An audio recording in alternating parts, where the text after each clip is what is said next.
Okay, all right, so let's get started. We're going to cover today two topics. We're going to talk, and they're both related to the centrality measures. The first lecture will be more about sort of classic centrality metrics and measures. And the second lecture, we're going to talk about Pagerank and using various sort of mathematical techniques to actually take into account the entire the structure of the entire graph to measure the centrality. We're going to talk about what centrality is, and we're going to have quite a few formulas on the slides. I'll try to go slow through them. Again, sort of in my experience, it's best to then try, if you actually want to understand, try to derive certain things yourself. All right. Okay.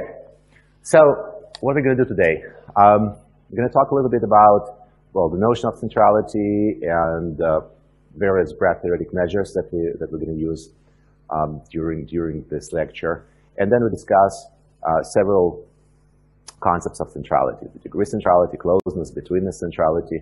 We'll talk about this Eigenvector centrality and Katz and Bonacic centralities.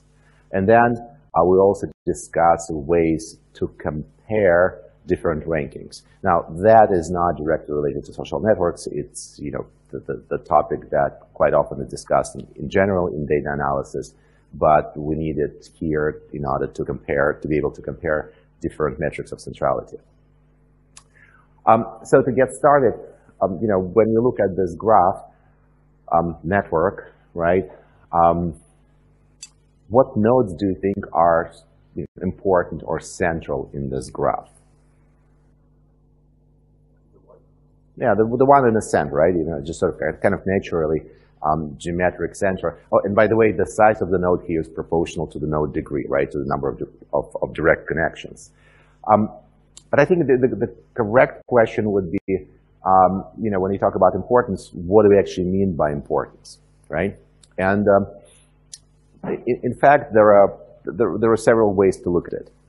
What we're going to do today is we're going to look at, in some sense, like geometric importance, geometric centrality. So something that is purely related to the position of the node in the network, right? To the way it is in the network, the way it is connected.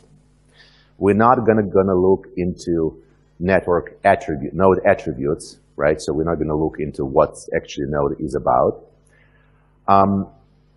There is also sort of different flavor of a problem, which would be which, for example, node is the most influential, right? We're going to talk about it in the second module, where we define what influence is and how, for example, the position of the node can affect decision made by other nodes. But today, this is pure geometric centrality. So this is a notion of how the node is connected and where it is positioned in the network. And you're right that, if you look at this picture, probably the group of sort of larger white nodes, they're connected the best, right? They're sort of geometrically in the center. But you can also think about, centrality and importance of the network is just the number of direct connections. Let's say this node has a lot of direct connections, but, this node also has a lot of direct connections.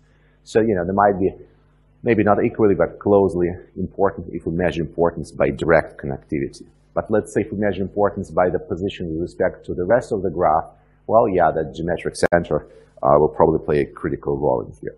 Now, one thing to remember, if you can plot a graph and it's a small graph, of course, it's very easy to just like look at it, eyeball and say, okay, well, that's the important node.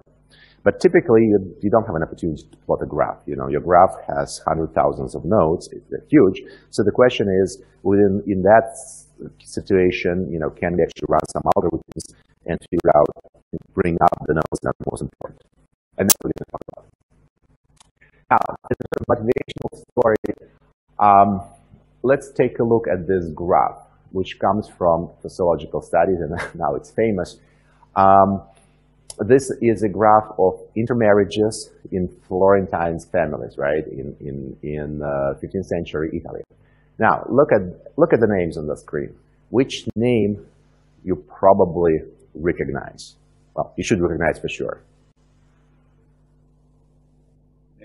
Medici, right? So somehow, out of all this, like last names, all those families, it's the name of Medici that that we still remember, and they came, they propagated to power, though they were not like the richest, they were not the biggest clan, but, and that's what the history tells us, that they did a very good job forming alliances with other families through marriages, right? And if you look at this sort of marriage network, we'll later on try to measure the centrality of this node, right? The centrality of Medici family with respect to the entire network. And, just by plotting it, they don't look very central, but we'll see that based on like lots of metric, they're actually quite central here. So, a couple of things to keep in mind, right?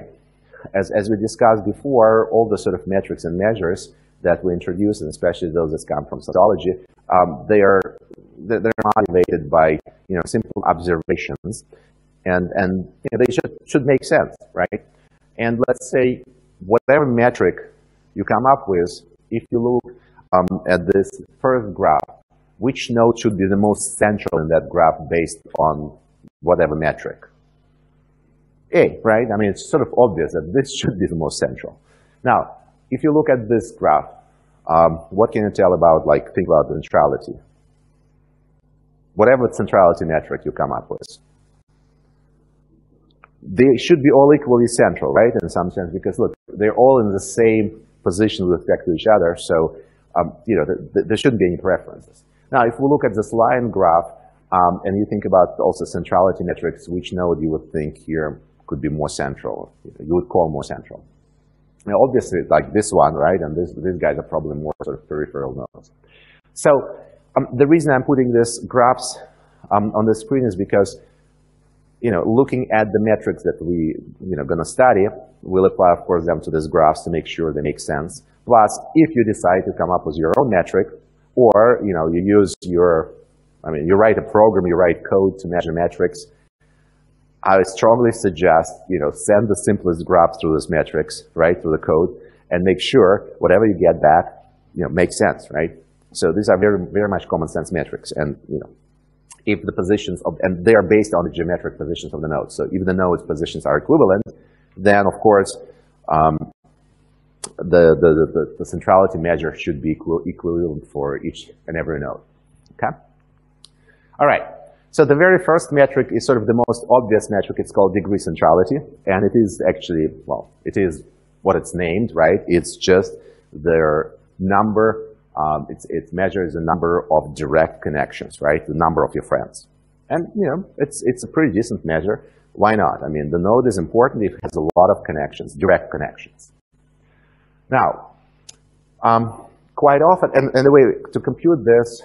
Right, if you look at linear algebra and just the adjacency matrix, yeah, you just add up the number of, you sum matrix rows, or you add up the number of nearest neighbors. Now, quite often it's important to introduce normalized degree centrality. So why is that important? Why is it important to normalize it? I mean, when would you like to normalize it?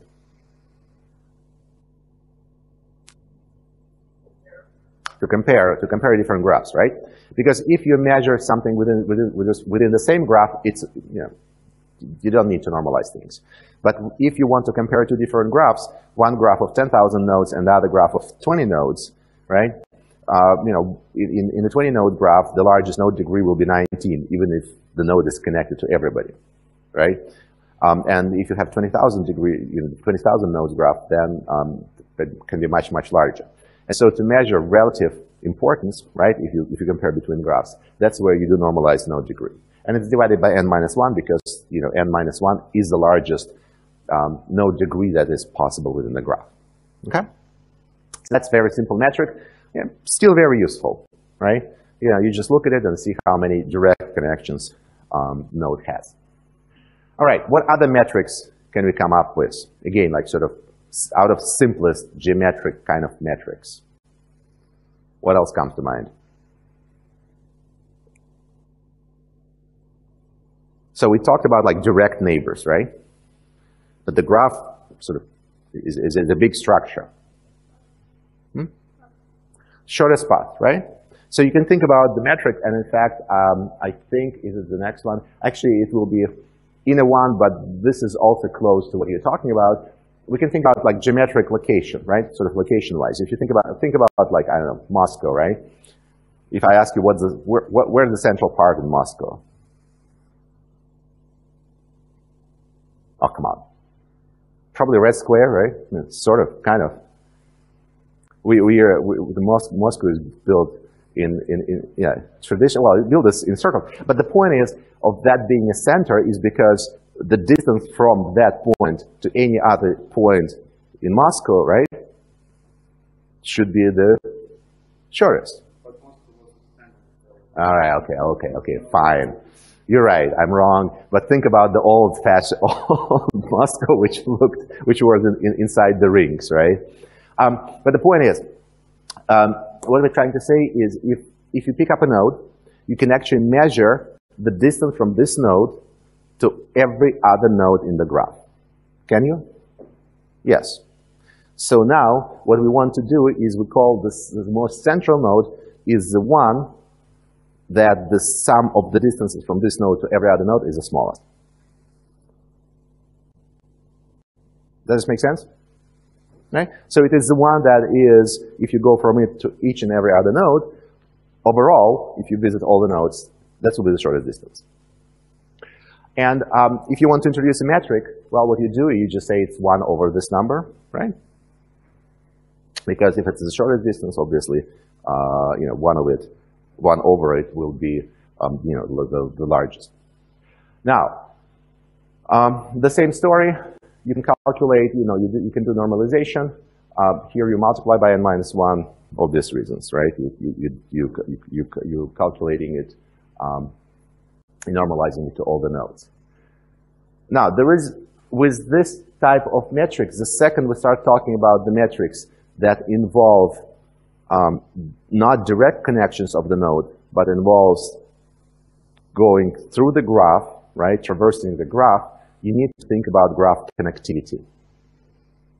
Because if the graph is disconnected, right, or we know there is, say, one node that is disconnected from the rest of the graph, what would the distance be from that node to the graph? Infinity, right? And so if you just brute forcefully put this in, you instantly get the metric equal to 0. So which might not be what you're looking for. So sometimes people use either what's called harmonic centrality, where instead of just putting some down here in numerator, in denominator, you actually do it this way. So you sum inverse distances, and that kind of helps it. Or you just say, look, I'm using this metric only on connected graphs. And so the first thing you do, you run connected components, and you deal with a component. So that's one example where you can do it that way. And here is just sort of an example of this few nodes, right? If you calculate the distance from this node, yeah, this guy's connected directly to it. But if you pick up this guy's, it's already 2 steps here, and then 3 steps to each of them. From here, 1 step, 2 steps, and 3 steps to each of them. So overall, long distance. If you take this guy, you realize to reach each of those guys is just 2 steps away, right? And so you just add these things up, and you realize that this is the most central in a sense of closeness centrality, right? It's the closest to all of them. It's sort of geometric center. Okay, but there is yet another story that you can come up with in terms of sort of geometric location, and that's what you mentioned, the story about betweenness centrality, the story about the nodes being between other nodes, the story about shortest path. Now, if you think about this, the good motivation story for this is, if you think about, I don't know, corporate structure, and you'll get, for example, two divisions in a company, right? And then there are people interacts in one, and the other group of people interacts and knows everybody in the other. But then there might be some people who know people in both parts of the company, right?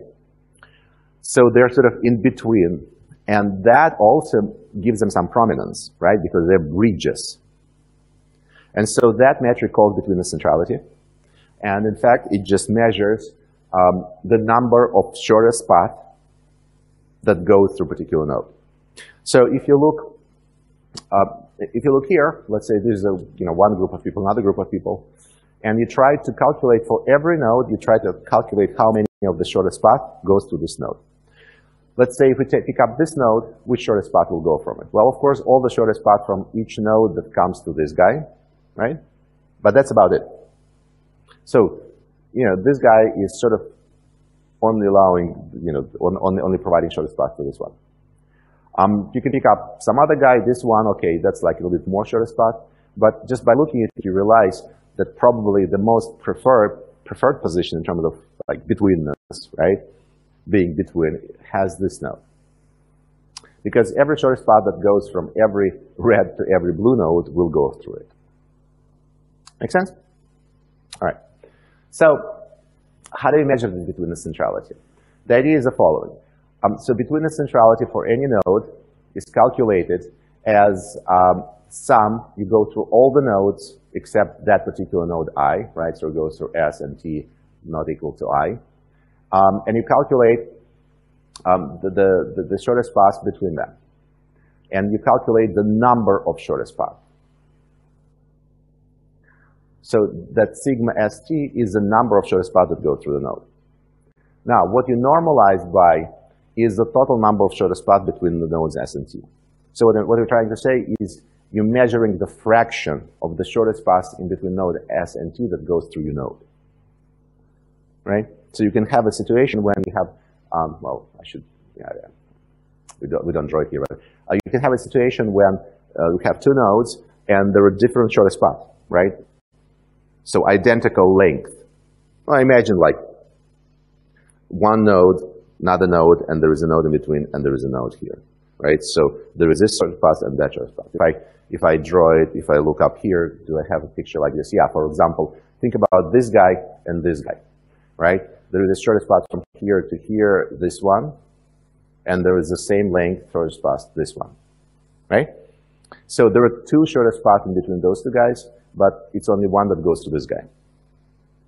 So if I start calculating contribution from the shortest path from this guy to this guy through this node, it's going to be 1/2, because it's only just half of them goes to this node. And then you go through all the possible pairs. Now, computationally, of course, this is painful because you have to go through all the possible pairs, and we know that's a lot. So sometimes in practice, what you do is you do sampling, right? You don't compute all the possible pairs. Or, let software deal with this. You also have normalization story, and normalization is sort of the same idea that you have, if you have n nodes, right? You measure through one node, so you don't take this into account. Then you calculate how many total pairs you might have, and that's going to be n-1 times n-2 divided by 2. Right? And that's how the metric is put together. Any questions on this? So, just out of the simplest metrics, there are three metrics.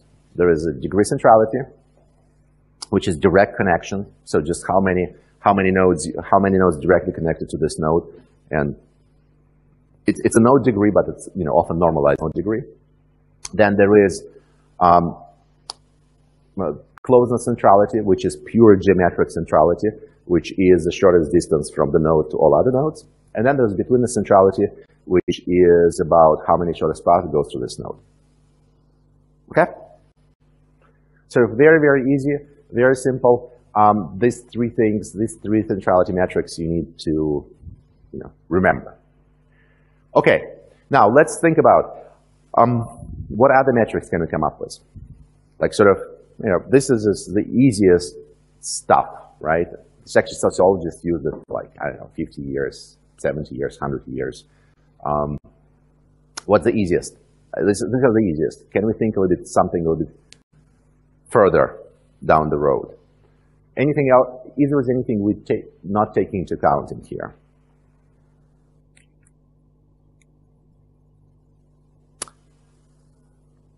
Overall, in all these three approaches, we think about connectivity pattern, right? We think about how nodes connected to other nodes. But we're not kind of taking into account how central that node. If you think about this, in terms of importance, or think about Facebook, or think about your corporate connections or something, right? If you're friends with CEO, would it make your importance higher than if you're friends with, I don't know, regular employee? Yeah? Probably it will. If you're friends with, I don't know, if you're in a social network and among your friends you have celebrities, that's probably makes you somewhat more important. So what I'm trying to say is, yeah, it's important who you're friends with. But as we discussed at the very beginning, we're not taking into account sort of any features of the nodes themselves in the sense of attributes, right? So I cannot say it's CEO. But if you think about like CEO, you're probably kind of well connected also. So the question is, if I try to make the following logical statement, I want to make the node importance depend on its connectivity and depend on the importance of the node it is connected to. So it's somewhat circular statement, right? But can it work?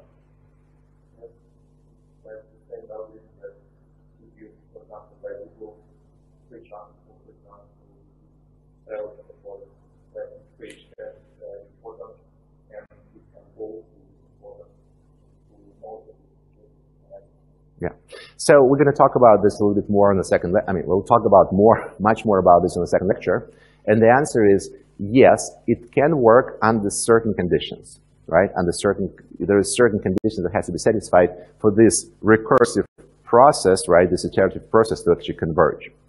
And let's just, let's look at this in a very simple example. And again, next lecture we're going to talk about Pagerank. Very simple example. Let's say we have undirected network, right? Think about friendship, collaboration, whatever, which you don't have a direction for nodes, for edges. And I'm going to do the following. I'll say that the importance of the node I comes from the importance of all the node I is connected to, right? So importance of the node I is the sum of the importances of the nodes I to which node I is connected to, right? Aij, adjacency matrix, 0, 1, binary. If it's connected, it's 1. If it's not connected, 0. So you literally just sum up the importances of the neighbors, right? So importance of node I is the sum of the importances of its neighbors. Now, I can try to put, well, first of all, I can iterate, right? So I can start with some importances here, calculate these importances, then go back, substitute there, and just keep going, right? If I do this, what's going to happen?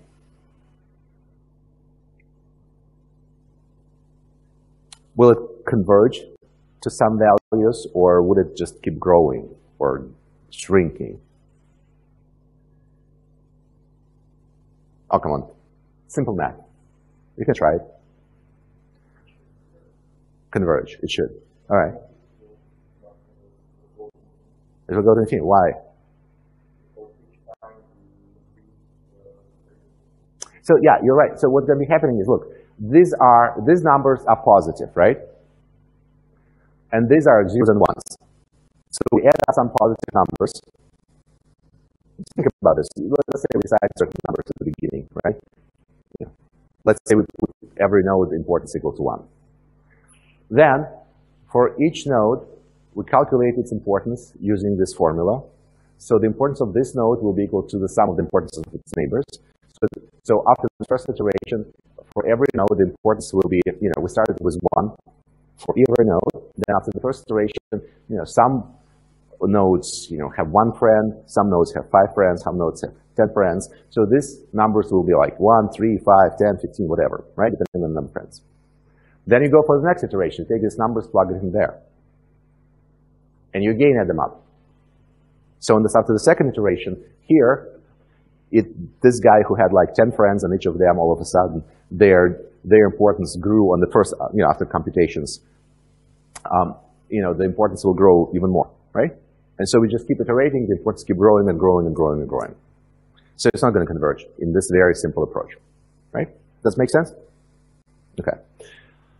So, but there is a way to fix it. And there is, I mean, it's an easy way to fix it. It's just on every iteration, you should just normalize it by certain value, right? Like just cut it. Like you add them up and just, you know, slice it by some number.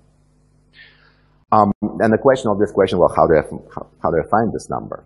And the answer is actually very simple, because if you take now this as an equation, you take this number, put it here, and if you write it, for example, in a vector notation, you instantly recognize what is this from linear algebra. It's eigenvalue equation, right? So it is an equation for eigenvalues, eigenvectors, and what you get is you get lambda as a eigenvector, and the idea is that you do this iteration, you know, instead of doing this iteration, you just write it as an eigenvalue problem. You solve it. You pick up the eigenvector that corresponds to the largest eigenvalue, and use that eigenvector as your importance, where every node, because eigenvector, of course, it's a vector where every element in the vector corresponds to a node, right? You number the node 1, 2, 3, 4, 5, whatever, the way they're numbered. You get a vector. Every element in the vector corresponds to a node here, and then you get your Eigenvector centrality. And the difference between this and, say, degree centrality is in degree centrality, your centrality is just the number, corresponds to the number of nearest neighbors. And here, you run through this iterative procedure, and the centrality of the node corresponds not just only to the centrality of the neighbors, but also to their I'm sorry, not only to the number of neighbors, but to their centrality. And typical signature of eigenvector centrality is that the large nodes will be connected to large nodes, right? Like, I mean, large in the sense of centrality, right? Nodes with large centrality will be connected to nodes with large centrality, and nodes with sort of small centrality predominantly will be connected to the nodes with small centrality. So it's going to be like, you know, the way we put it in. Any questions here? Now, for those of you guys who are sort of mathematically savvy and still remember linear algebra, this works nicely when the graph is undirected and the matrix is symmetric. What happens if the graph is directed? So if there is a direction, if it's a one-way streets everywhere. Will this work?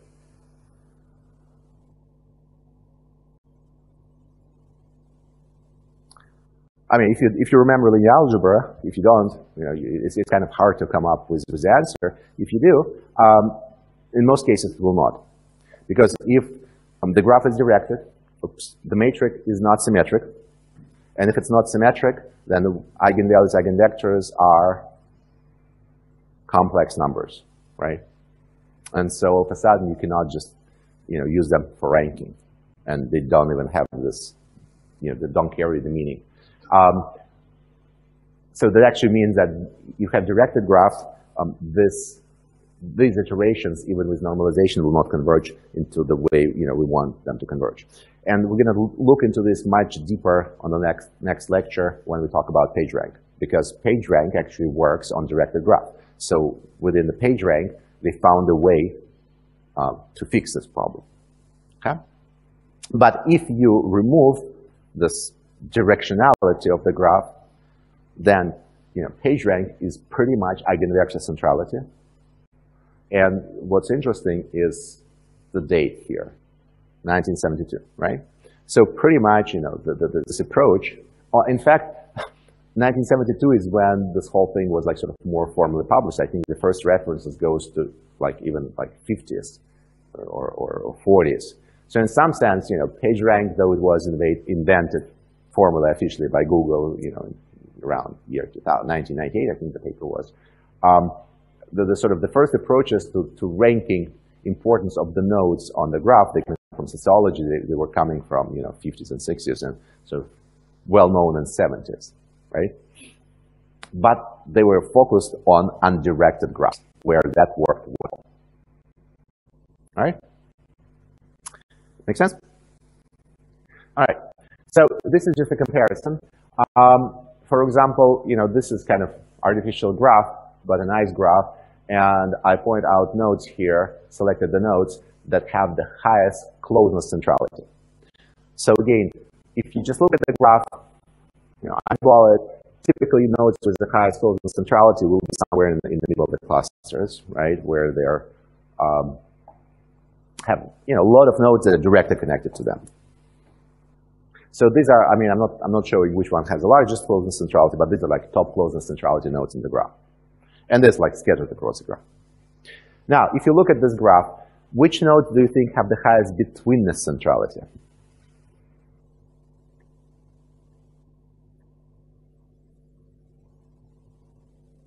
Oh, come on, wake up, it's 1 p.m. Yeah, this guy, all right? Not this. Wait, this one? Closer?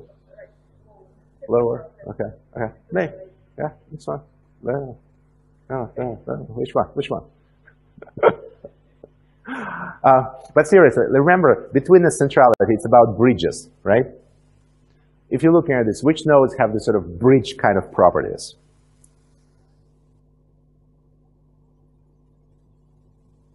You see what I'm saying? No? Yeah, these guys, they're like bridge kind of nodes, right? They're connecting those groups of nodes. So this, if I measure shortest path, like lots of shortest paths should go through this guy. And lots of them should go through this guy. And probably fewer through here. So if I compute, that's what's going to be, right? These are the nodes with the highest betweenness centrality. Okay. The nodes with highest degree centrality, it's obvious that you can pick up nodes with largest degree. What about nodes with the largest eigenvector centrality? That's actually harder to detect, but where do you think they're going to live? Yeah, it's going to be like within some largest cluster, probably somewhere around here, which is the densest cluster. I guess, probably here. Maybe it's there. I don't know. But the key differentiator also you will notice with eigenvector centrality, as I mentioned, the nodes with the highest eigenvector centrality will be connected to the nodes with the high eigenvector centrality. And so, compared to this picture where high betweenness centrality nodes are scattered across the graph, with eigenvector centrality, they usually will be next to each other, right? They will be connected to each other because with eigenvector centrality, like centrality of one node enhances the centrality of the node it's connected to, right? And comes from that centrality. So yeah, okay. So it's this group that has the highest eigenvector centrality. Okay. Now, couple more central. Okay, are we clear with this example? Right? Okay. Couple more examples, couple more thoughts. There are, of course, more sort of centrality metrics, and one of them is called, Katz status index of Katz centrality metric. It's actually, we're going to construct it right now, but it also shows you that you can probably come up with your own centrality metric if you feel like. So the idea is, when we're talking about node degrees, actually, let's do this. This is a definition of the Katz centrality. Can somebody explain to me what is it? What it is? Like sort of, in plain English, what's going on here?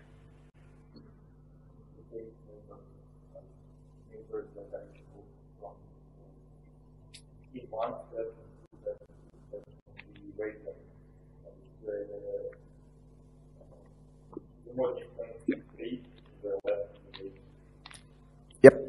Do you guys see this?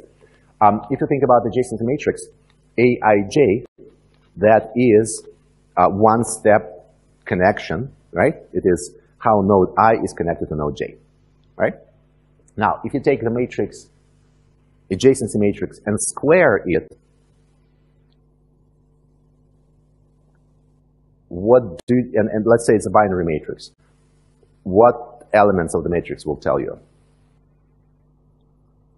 The elements of the elements of the connectivity matrix squared will tell you if there is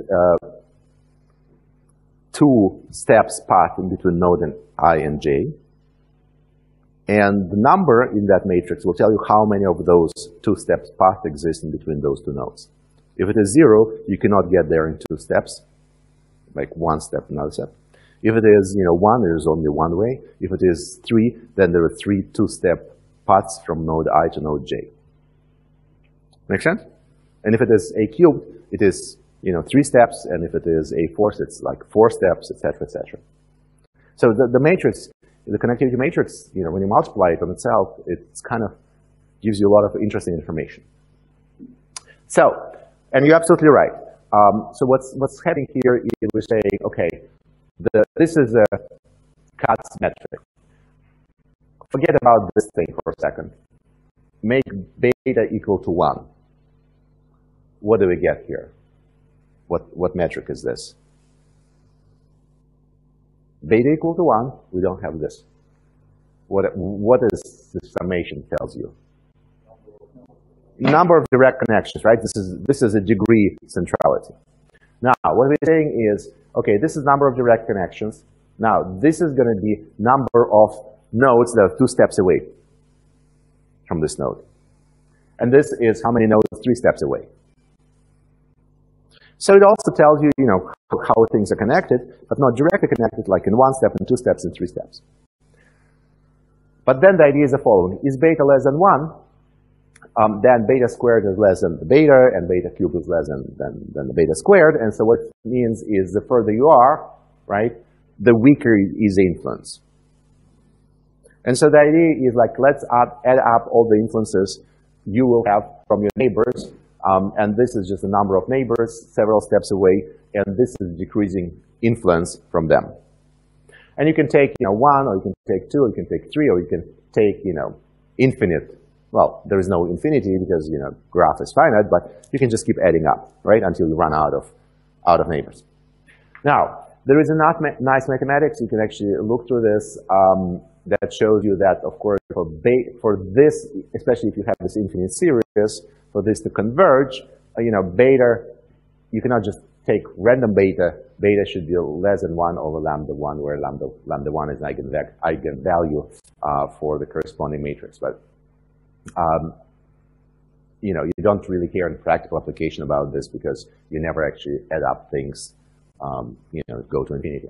Now, how can you show this? How can you understand what this metric does? Well, in fact, if you take this sequence, this series, and I wrote it, to get rid of ij's, I wrote it as a matrix format, and then you multiply by a unit vector here to show the summation.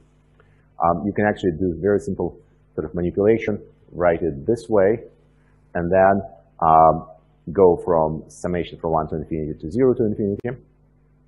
And to do this, you need to subtract diagonal matrix, because any matrix to the power of 0 is a diagonal matrix. And then that's what you get. This is the formula.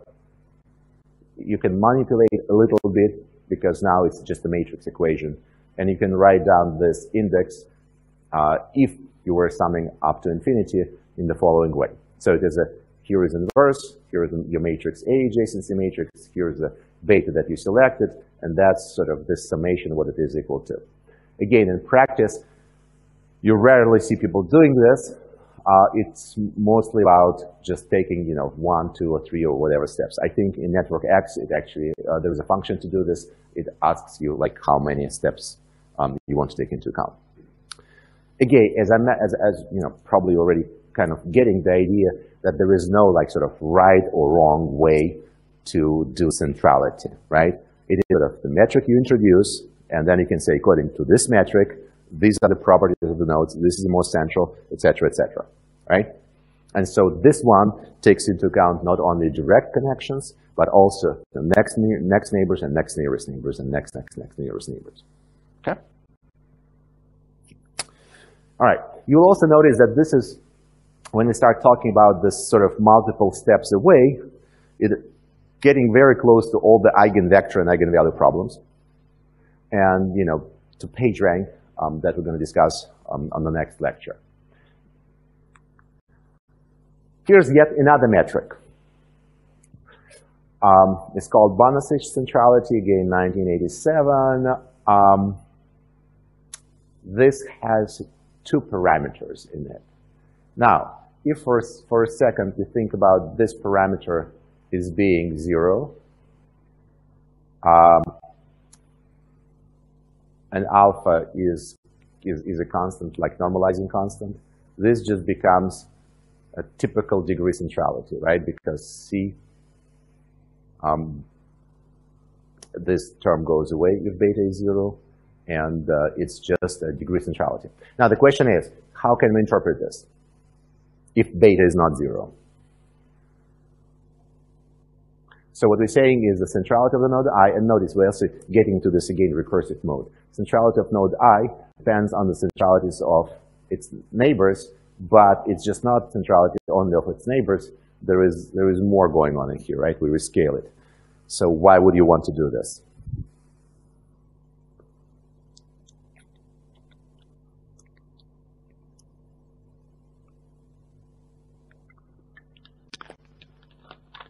Actually, the answer is there, but so look,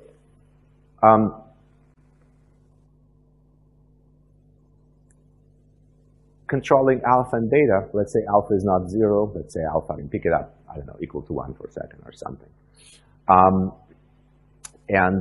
Then, if beta is greater than 0, right, then the centrality of the neighbors will enhance the centrality of this node. If beta less than 0, then within the sum, this centrality will be weakened by the centrality of its neighbors. So this is sort of the attempt to make to make different flavors, to increase your centrality if you're connected to more powerful people, and then it is very much like Eigenvector centrality, or increase your centrality if you're connected to less central people. So make it more contrast, which is if you're connected to low degree nodes, you have higher degrees, you get a higher centrality. So you get kind of benefit from connecting with nodes with lower centrality. Why would you want to do it? Well, that's a different story, right? As I mentioned, you can devise your own centrality metric. But there was some logic behind his approach, and if you want to learn more, go and check out the paper. But the point is, you can sort of come up with your own approach to centrality, and as long as it is consistent, as long as things converge, you can use it. Why not? It can be your centrality. So here is another example. I borrowed it from Wikipedia. And if you type in, by the way, centrality metrics, you're going to probably see these graphs. This is geometric graphs, right? So graphs that are embedded on two-dimensional surface, and there is a bunch of centralities. What's kind of clearly you can see like closeness, and it's color-coded, right? So the redder, the higher the centrality, and kind of very clear that the closeness centrality here is very much a geometric center of the graph, right? So that's the way we expect it to be. Now, eigenvector centrality, well, it's actually very hard to say where it's going to be, but what we do know that usually the nodes with the highest eigenvector centrality, they're like next to each other. Between the centrality, they kind of scattered across the graph. It's all those bridges, right? And then there is a sort of harmonic centrality, cut centrality. Degree centrality is not obvious because it is just, you cannot easily see that there are no degrees here, and they kind of scatter across things. And that's, the cut centrality, and that's harmonic centrality, that's cut centrality. So again, this is just sort of a way to gain some intuition, and you use different metrics depending on what kind of nodes, what kind of properties you want to illuminate within the graph, right? If you think about geometric properties, you go for closeness centrality. If you're thinking about shortest path, let's say you think about propagation of rumors, or bridges, or in a city, you think about betweenness. If you think about dependencies, okay, the most powerful people connect the most powerful people. Then you think about eigenvector centrality, etc., etc., etc. Right? So your problem setup dictates what centrality you're gonna use. There are a couple other things we need to understand and know about centrality. One is, remember at the beginning, we saw that graphs, you know, the star graph and then the circle graph, right? If you think about those graphs, they're very different structurally, and they're very different because in one graph you have something very centralized, right? You have a very central node in the center of the star, and then you have a bunch of nodes that are peripheral. And the other graph is very sort of democratic in the sense that everybody has the same centrality. And so it's clear that you can use the centrality of the nodes to characterize the entire graph. And when we want to characterize the entire graph, you call it centralization. It's a network measure. It's a measure of the property of the graph or the network. And it actually tells you how central the most central node in relation to all other nodes. So in that case, what you do, you say, okay, what the most central node, what the centrality is, and what the centrality of everybody else. You just find the difference. You normalize it to the maximum possible number, and that's your graph centralization. So if you think about this metric, and let's say use it for a circle, for a circular graph, what would be centralization for a circular graph? 0, right? Because here you pick up the centrality of the most central node, and you subtract the centrality of other nodes. But since the most central node in the circle graph has the same centrality to every other node, well, this is 0, right? And so centralization is 0. Okay? So in some sense, it just tells you, you know, in corporate structures, like how centralized, how the power within the company, for example, right? Or here, you can say, okay, we compare graphs. The most central graph, the most centralized structure is when you have like a real star, right? The most decentralized structure is when you have the circle, and then, you know, the rest of the life lies somewhere in between. All right. A couple more important, like very practical moments. As I mentioned, you can say, okay, well, my centrality is better than yours, right? But you need to have a way to compare centralities. Because, you know, I can say, okay, well, this is my centrality, and then I rank you like this way. You're the most central, you're second, you're third, you're fourth.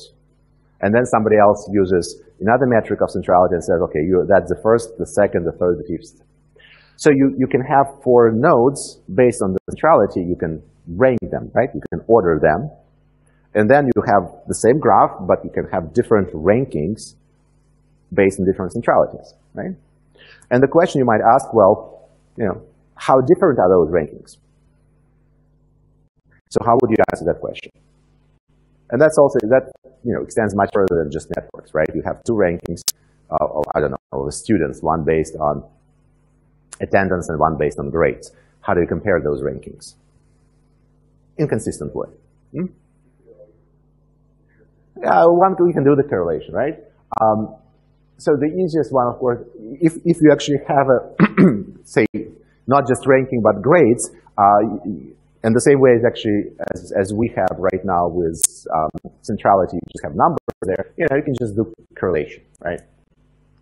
It will work, but it might not be sensitive to certain permutations. The better metric is this what's called Spearman rank correlation coefficient, where you convert scores to ranks, which is pretty much what I said, right?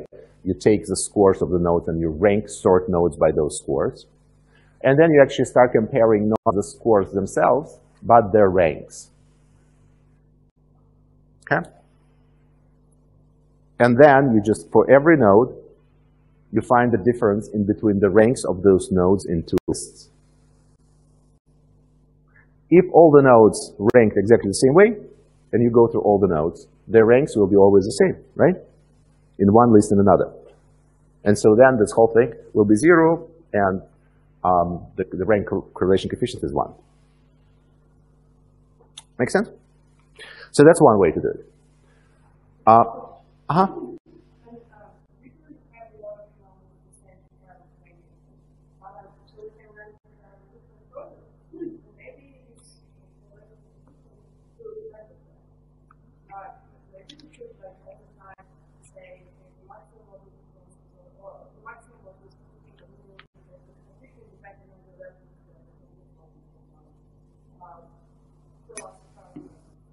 I don't think it's going to be much difference, but you know, you can try. I mean, honestly, my preferred way to compare ranks is through what's called Kendall Tau, which is sort of the most intuitive way to do this. I mean, it's kind of clear what you actually measure, right? With those ranks, it's not. I mean, there is a sequence of things you do, right? They're correlated, not correlated. You subtract things, yeah.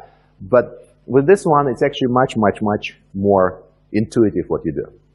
So think about this. You have two ordering, right?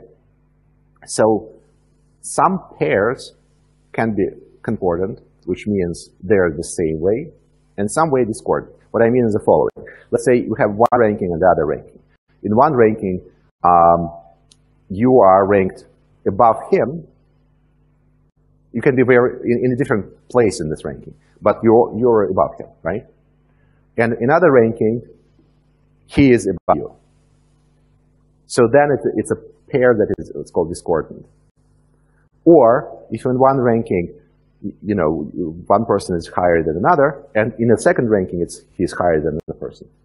That's called concordant pairs. That means, you know, they're ranked the same way. Because rank is important with respect, so it's rank considered based on pairs, right? Because, you know, ranking is about comparing. I mean, how do you compare the list? Well, you compare neighbors, right? So the first one is greater than the second is greater than the third is greater than the fourth. So that's what you do. So it's pretty much pairwise comparison. And so the idea is if you go through all the possible pairs and you look which rank the same way. So does this make some sense? So here's an example. So we have A, B, C, D, C, D, A, B. These are two different rankings. But what we notice is, let's say, take the pair. A is greater than B here. A is ranked above B. And here is A is ranked above B. Okay, so that's concordant pair. Here is A is ranked above C. But here is C ranked above A.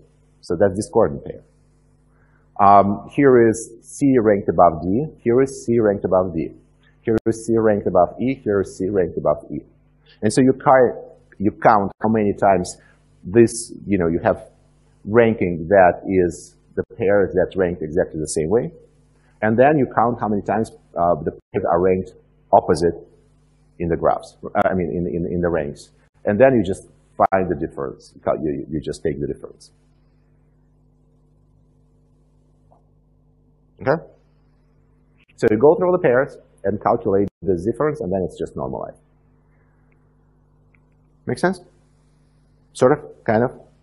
So here, you'll have 6 pairs of, again, this is a rank, this A, B, C, D, E, think about it as students, right? Or nodes. This is the way they're ranked. A having the highest rank, the second rank, third rank, etc. This is the students ranked by another approach. Here, the C guy is the top guy, D, A, D, E. So then what I do is I go through all the possible pairs and I see how they rank. Let's say, again, A with respect to B, they rank the same way. So, okay, I increase number of concordant pairs. A with respect to C is ranked differently. I increase one number of discordant pairs. A with respect to D is ranked differently. A with respect to E, A is greater than E, and here A is greater than E. It's concordant pair. So here is going to be 6 concordant, 4 discordant. So the tau is 0.2. Okay? Now, the only trouble with this approach is actually it's how many comparisons you need to make. Again, if we're talking about ranking of web graphs and you want to calculate that, then if you have a million nodes, that's n squared pairs you need to go through. That's painful. That's one thing. The other thing is, in this type of approach, what's very important, I mean, in this type of approach, it doesn't matter where in the rank list you are, the differences in ranking carry the same importance, right? Versus if quite often in real life, it's like the top of the list, the ranking between the first, I don't know, football team versus the second or third football team is quite important. But what happened in number like place 59 or 72, like really nobody cares except for that particular football team, right? And so quite often when you do ranking, compare ranking, and you'll see the same thing with networks, right? It's very important which nodes are on the top, but what's in the tail, who cares? So quite often, if you do this, you might just cut and do it on the top nodes and ignore the bottom nodes. But if you actually here do the correlation coefficient, it kind of works well if, on large numbers, there is usually large differences, and then in the tail, things kind of mush together, and so they don't contribute a lot here. So that's sort of the flavors. But again, you have all those coefficients, all the ranking, I think, implemented network X, so you can try all of them. But that's the way to, again, this is the way you need this to compare rankings, because now we know like a lot of ranking schemes, and it's not just eyeballing them, but really comparing. In fact, there are two approaches to centrality that often gives you very similar results for the top nodes. And that's Eigenvector Centrality and degree centrality. Because nodes with degree centrality, quite often the way networks connected, quite often have like such dominating number of direct connections that they push, even with Eigenvector approach, they push their centrality measure on top, and you will see this. And then you will notice that those two metrics are very close, can be very close in the graphs. But say between the centrality will be quite different.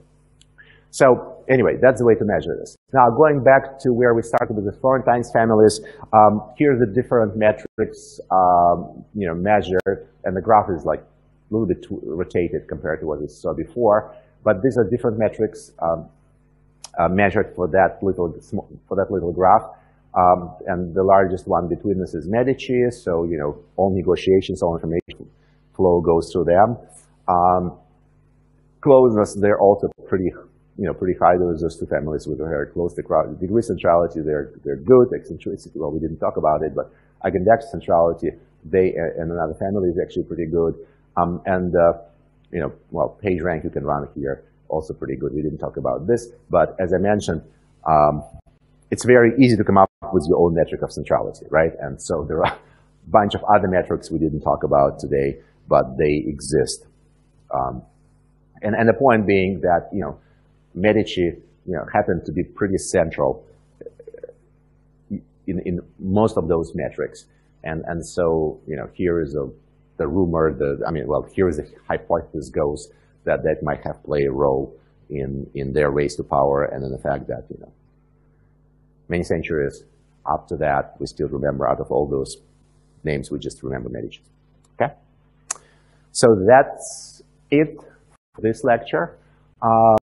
Several references, as always, take a look if you're interested. There's some interesting stuff in there. Let's take a break. Okay, so the title for this lecture is Link Analysis. Though it is a continuation of the story of centrality metrics. It's just now we're going to be talking a little bit more about the Pagerank and overall approach of taking all this, links and edges into account.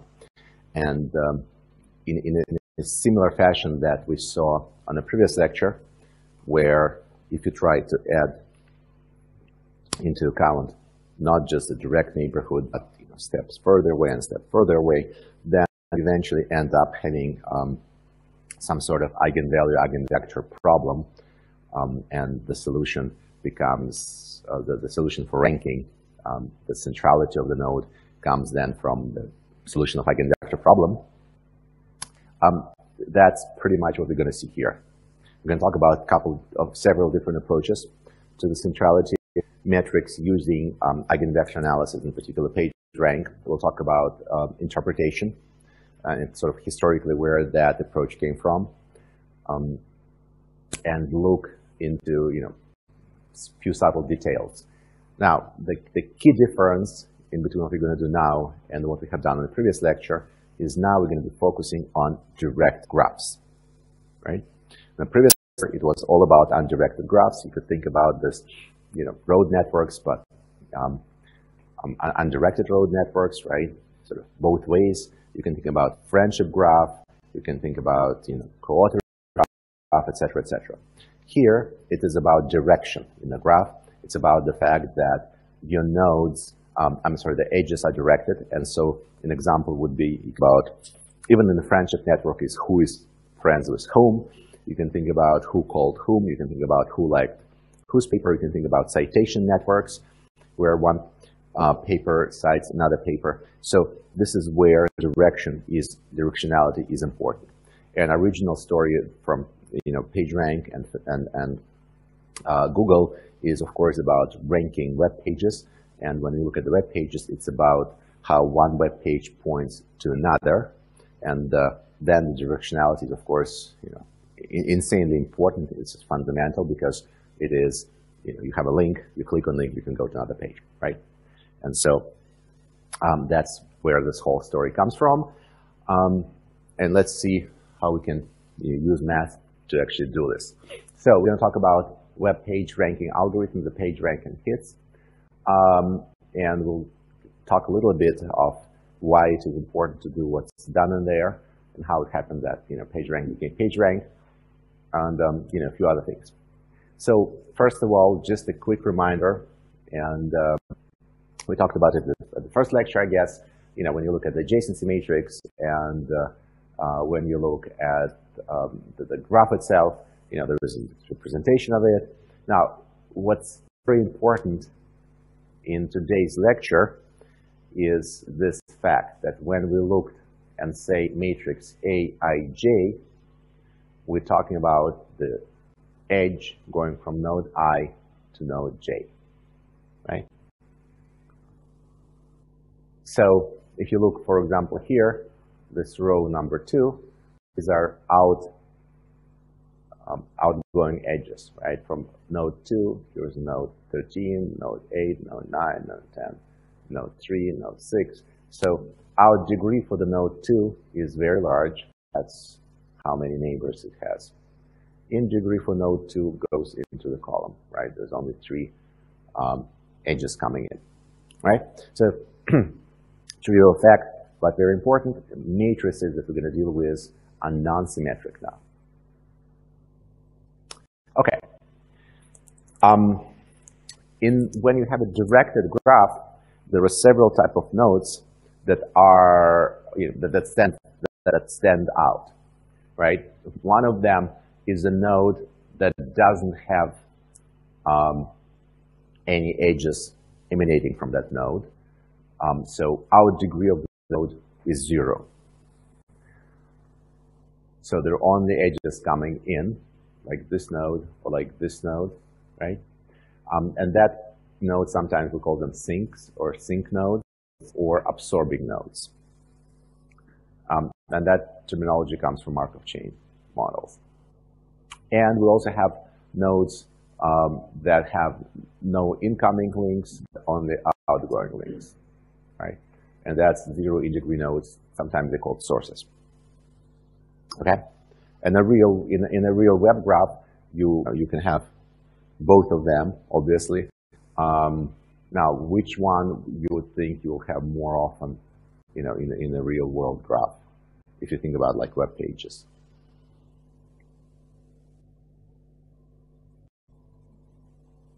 Let's say you come to you create your own web page. What do? You create references from your page to other pages, but unless other people discover you and create references to your page, you have 0 incoming links, right? But so you pretty much, if you're a web page author, you're controlling outgoing links, you're not incoming links, right? Okay, so you hope that after you do this, then people come somehow discover your page and link to it, but initially you don't have it. All right, now a couple other things from the graph theory that we need to remember. That graph is strongly connected, of course, if every vertex is reachable from every other vertex.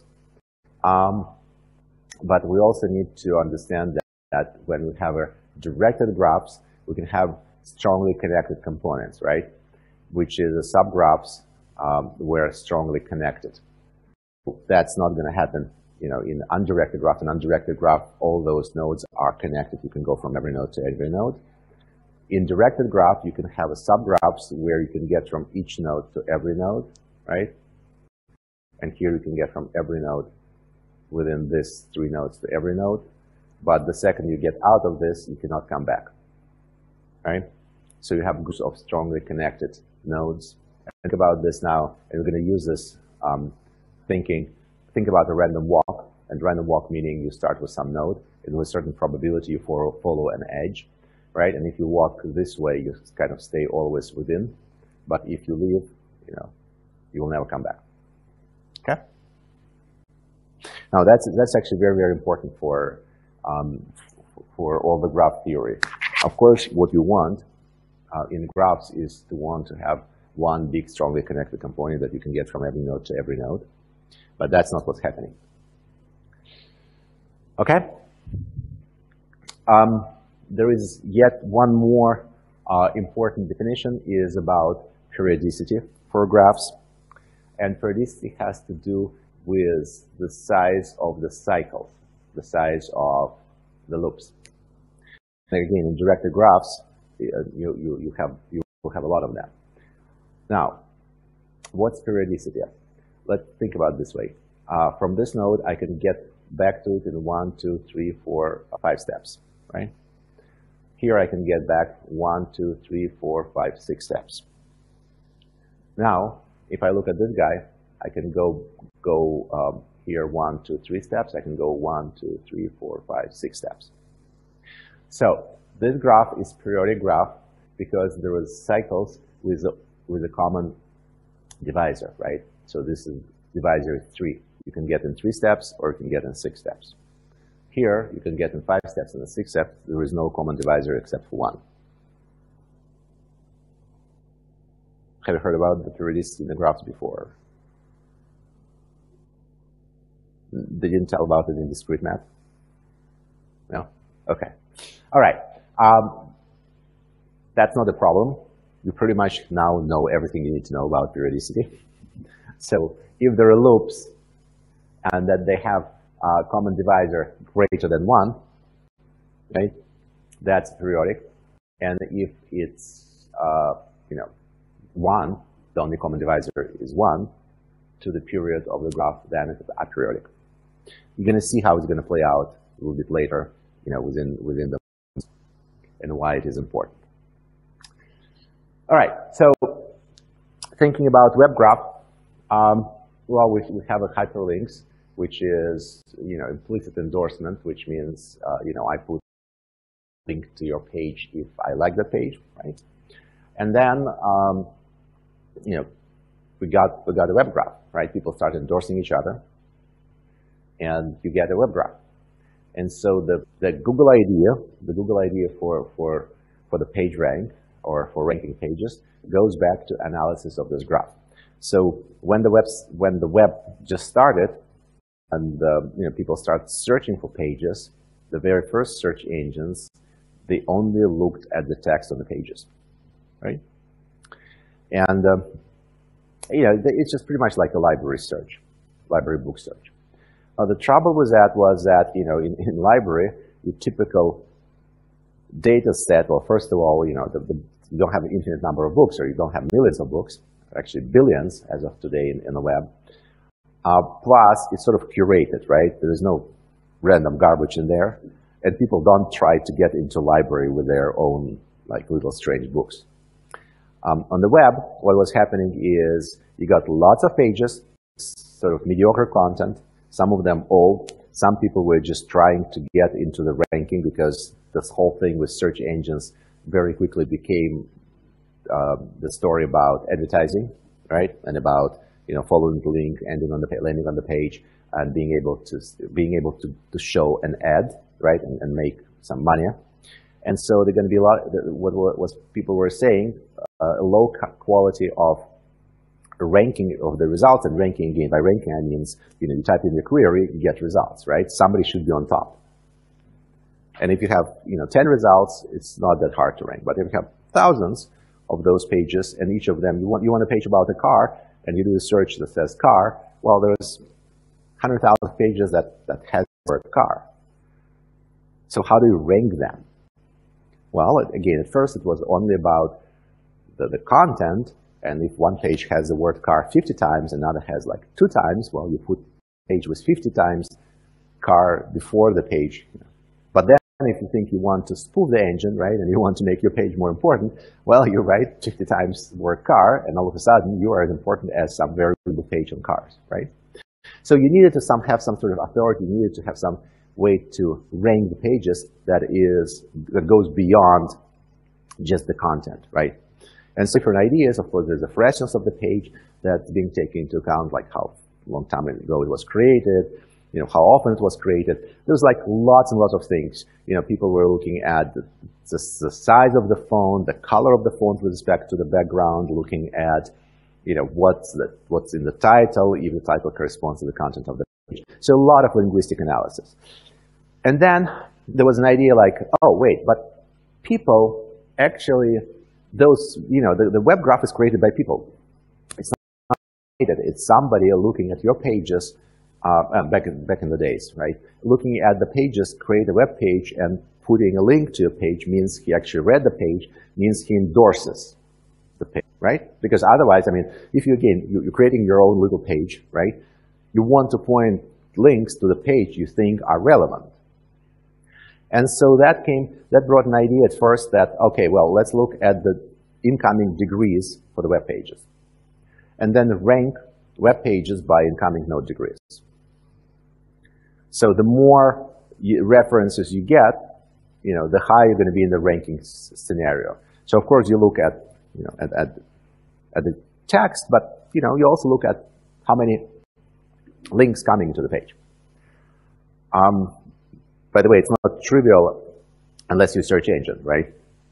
Because it's nowhere on the page it tells you how many links coming points to this. You need to crawl the graph to actually have that information. But then, people realize that, look, there is actually very easy to spam that system too. You just create lots of pages, pick another page of yours, and point those pages to yourself, right? And all of a sudden, you're king of the world.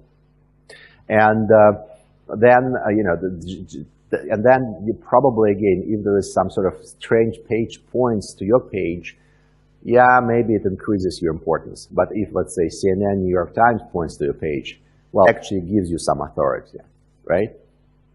So that kind of brought the idea of this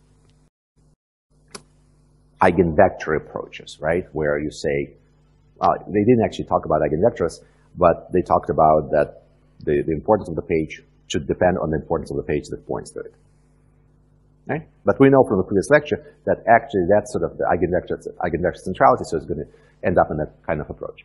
So let's see if we just try to do that, exactly that, on the web graph, how it's going to end. Look, one way to think about this is through what's called a random surfer model. So the idea is the following. Let's think about random walk on a graph. So random walk on a graph means you're on a node, and then you can follow one of the edges that emanates from your node with certain probability. And the probability is, you can make it, for example, equiprobable. So if when you're on a node, there's only one edge, you just follow that one. If there are two edges, you can pick up, you can go either one way or another, right? If the three edges emanating, you can, then the 30%, 33%. The same way as if you're in a city and you're, try to figure out which street to take, right? So randomly. And the idea is the following. You want to monitor this sort of walk along the graph, keep walking. And you want to calculate probability that in any moment of time, you are on a particular node. All right? So how do you do that? Like, pure practically. Let's say we want to simulate this random walk on this graph, right? Just simulate. And calculate the distribution, which is the probability of you being on, on one of those 6 nodes. How would you build this simulation?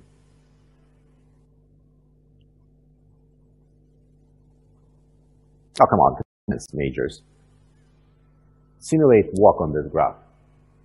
Random walk. What do you do? Okay. Okay. And you just keep going, right? So pretty much for every node, you'll have a counter that tells you how many times you visit that node. And then you have a random generator. When you're on the node, you just flip a coin and you say, okay, I go this way or this way, right? I go this way, I increase the counter that I was here before. I get here, all right. I flip a coin, I can go either here or there or, stay on the same node. Let's say I selected this node, I increase the counter, and so on and so forth, right? Just keep doing it. Then at some moment you say, okay, I did 10,000 sort of steps. Let's just look at the counters, how many times I was on every node. Let's normalize it divide by 10,000. And that will calculate the probability distribution, which tells me what's the probability of me being on, well, it's approximation to the probability of me being on every node if this process is infinite. Make sense? Okay. I mean, great idea, right? Now, where's the catch? What's the problem?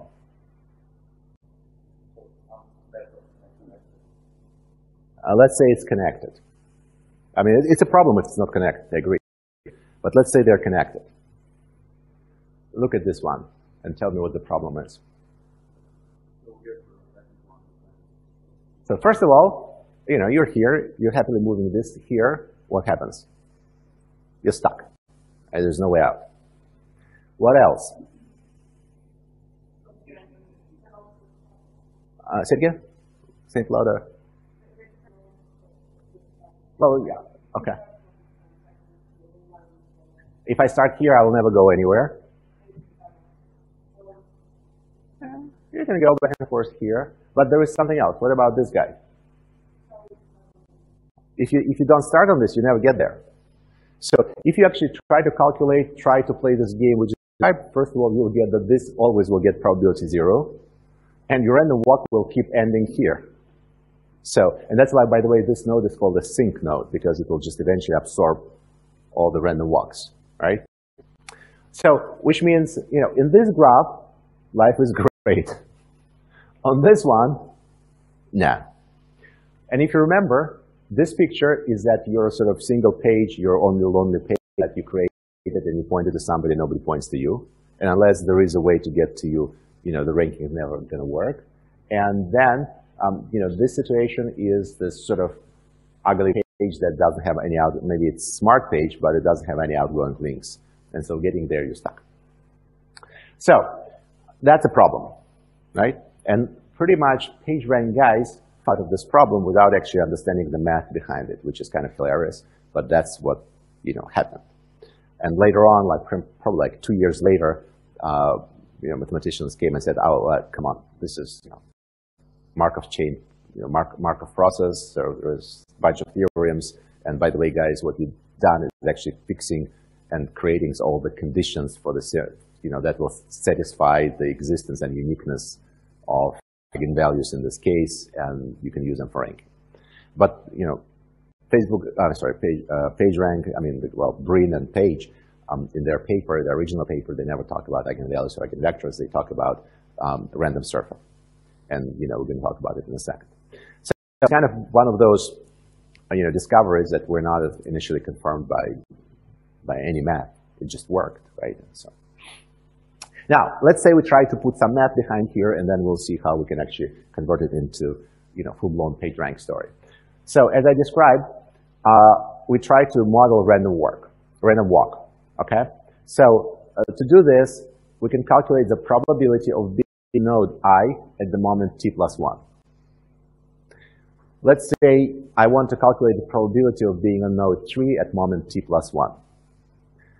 In order for you to get to that node at t plus 1, where can you be at time t? Two options, either here or there, right? Now, so what you need to do is probability of being at moment t plus 1 here. At moment t, you need to be either here or there. So what we can do is we can say that the probability of being at t plus 1 at node 3 is equal to the sum of the probabilities you being here and moving to this one, or being here and moving to this one, right? If you're here, what probability that the next step you will move to this one? It's 1, right? Because there's only one way up. If you're here, what's the probability that on the next step you will be here? 1/2, right? Because you can either go this way or that way. So what you do is you take the probability, so you go over the nearest neighbors that points to you, right? To the node you want to calculate the probability at. You take the probability of being on those nodes at the previous step. You divide by the out degrees of those nodes, because that tells you, the check you will go towards the particular node you want to go. And that's your formula, right?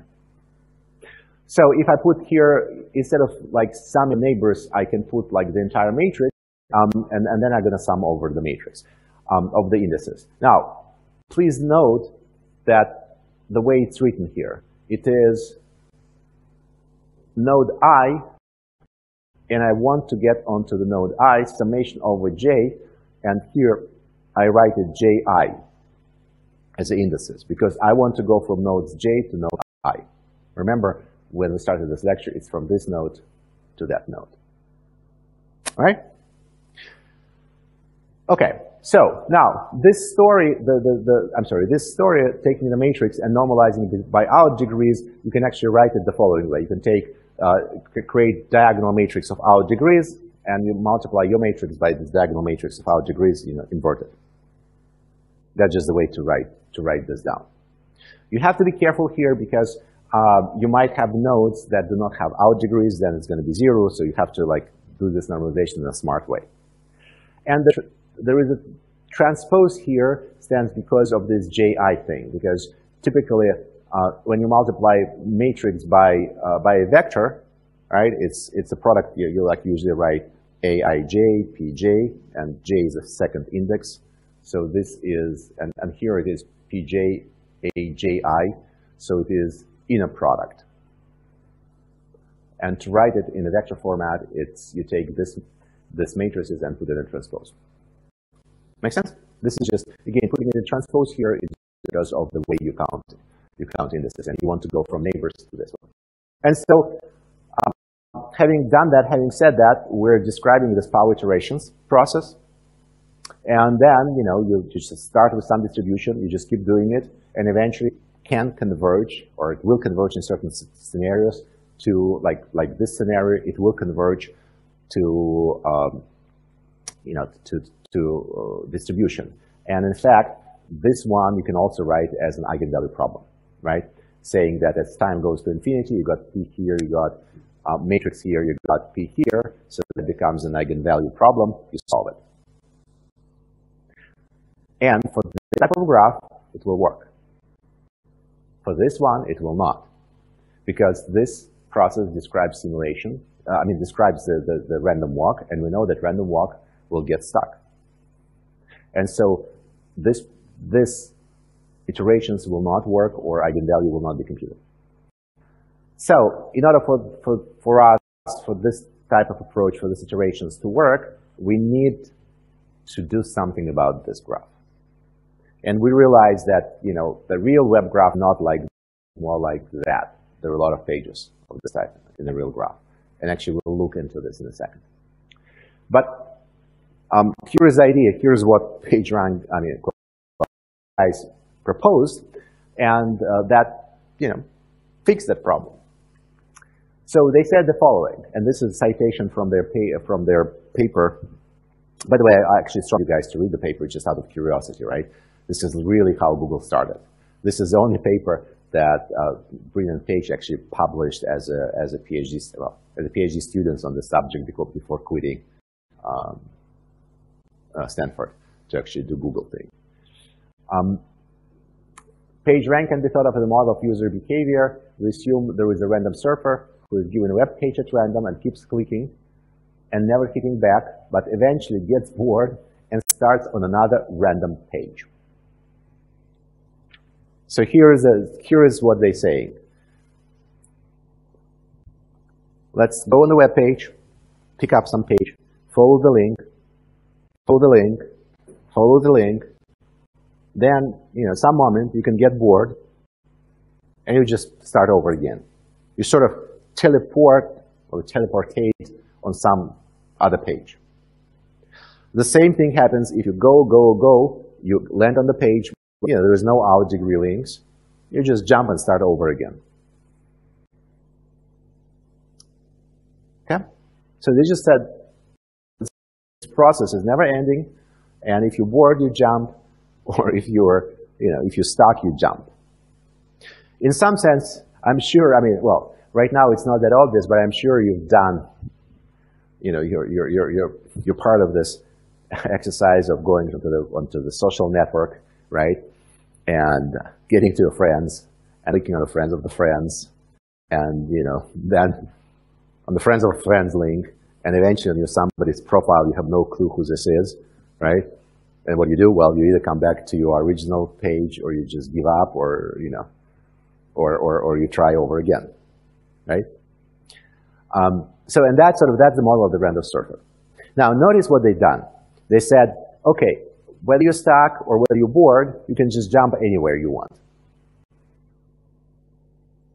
So by doing that, they in fact virtually connected the stuff entirely, because they said, look, here are the real pages. The real links, right? The gray color. This is a sort of physical links that exist. But you know what? If I'm stuck here, or if I feel that I'm bored here, I can jump to any page. Or if I got here, I'm stuck here, right? This is on the incoming link. I got here. Well, I can stay here for a little bit, but then I can jump to any page on the graph. By doing that, they just took the real structure of the graph, the real structure of the network, and overlaid with it this virtual jumps that allowed from any node to any node. By doing that, they actually make it, right? And so all of a sudden, you don't have anymore the situation where you have sinks, so where you get there, like node number 2, and get stuck, right? They don't have this anymore, because now it's kind of virtually connected to everybody else. And they don't have this lonely nodes, because now there's a virtual way from any node to this one to land there, right? They did it without understanding the math behind it. They did it just from this user observation that, looking how people serve the web, and at that time it was, kind of new cool thing, the web. And so people would just browse and, click on the things, follow the links, look what's in there, and sometimes keep following, sometimes just jumping to a new location, right? So that's sort of the background story. And then, speaking mathematics, what they have done is the following. So this is our original matrix, right? This is our following random walk following the graph. What they said is, look, you're going to follow the graph, but then once in a while, you'll be able to jump to any page in the graph. Now, how to combine those two things? They said, okay, well, let's just put some coefficients that add up to 1, right?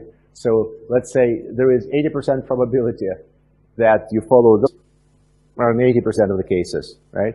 And then like in 20% of the cases, on every page, you just jump to somewhere, doesn't matter where. By doing so, they made this graph, if you think about this now, they made it very nicely connected. They got rid of the sink and source nodes, and all of a sudden, everything works, and you can solve it as an eigenvalue problem. Make sense? Now, there are actually different ways to do it. One way is you can take the equation and convert it into a linear system. Another way, you can actually write it as an eigenvalue problem and solve it and pick up the eigenvalue here. Eigenvector corresponding to eigenvalue. Now, what this means, so E is notation for unit vector. So it's a vector of all ones.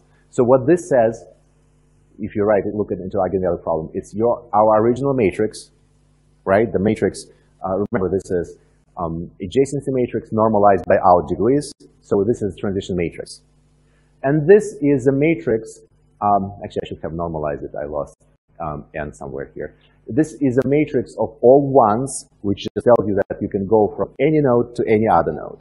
And so what happens is you can go with the probability alpha, follow your transition matrix, or the probability 1 minus alpha, just follow pretty much any link. Now, when you calculate PageRank, nobody actually calculates this matrix because, by the way, why would nobody calculate this matrix like for real when you do computations? This is a pure computational story. If you try to implement this matrix is sparse, right? Because the graph has a million nodes, but not every node connected to every other node. This is a matrix of all ones, so it's completely dense. And if you have a million nodes by million, all of a sudden you're out of memory if you try to create a matrix of all ones.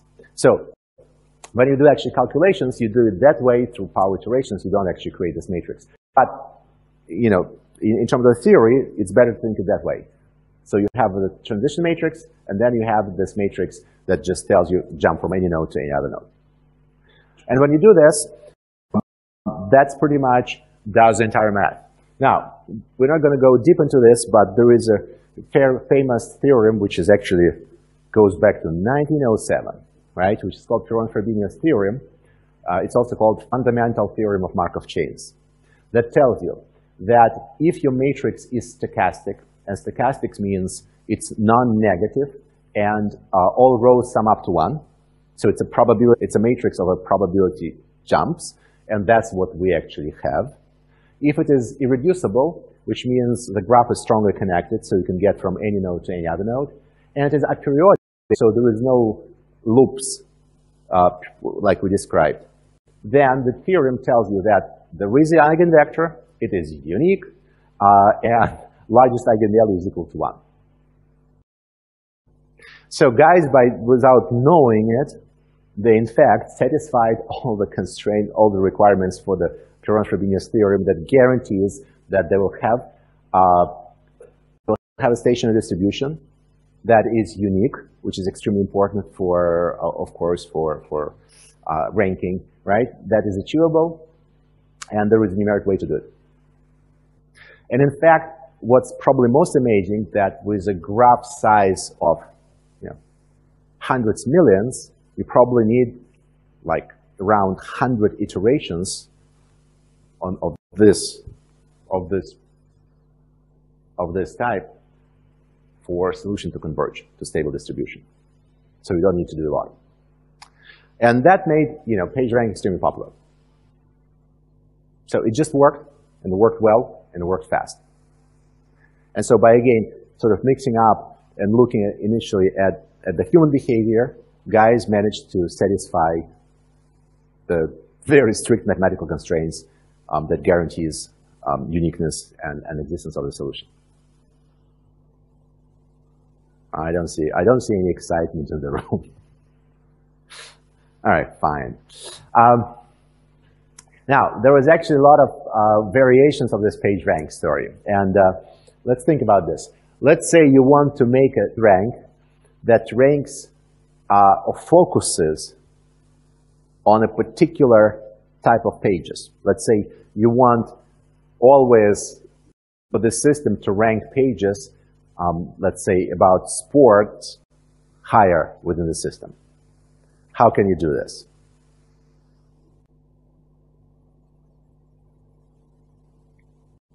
You can, for example, make those jumps go not to entirely random page, not to all the pages, but let's say increase probability of jumping to the sports pages, right? Or you could jump only to the sports pages. Now, here you start playing a little bit with this notion of, okay, well, maybe if I do this, I'll start breaking the theorem, right, and about the connectivity of graph. But if you, in practice, pick up a lot of those sports pages, you still will end up having, nicely connected graph. So what you can do is, instead of here jumping to any page, you can jump to a subset of pages, and this can be, your topic pages, or what's called personalized page rank. You can actually, and that was the original idea, pick up, for example, your list of your favorites, right, in your browser, and then use that as the sort of, when you calculate the probabilities. Think about it that way, so you kind of browse, and then you start and go back to your favorites. Now, you don't have a lot of favorites, so maybe there's some collective favorites that are good, right? So select a subset of pages that the page rank will restart from, and then when it calculates the page rank, the pages that connected to those guys will have higher status, higher rank. And then there is this sort of trust rank. That was another idea where you can make your random walk jump not to all the pages in the graph, but only those that you think are trusted. So, for example, select edu domain, right? Educational domain. So you know it's not spammers. It's trusted. And so that way you can rank higher or give higher rank to the pages that are connected or pointed by trusted pages. Make sense? Sort of, kind of. So that is the page rank.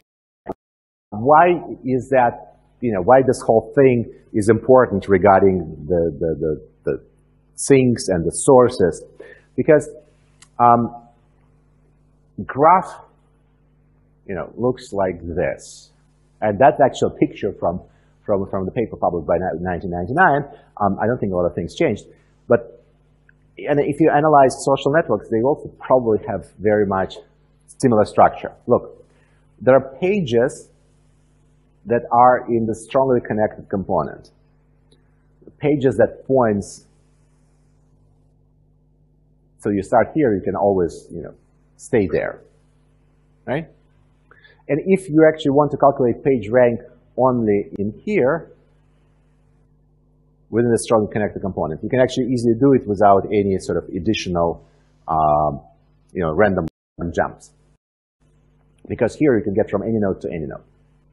But then there's like lots of nodes that you can follow pages, follow. You end up you can end up here, but you can never get back.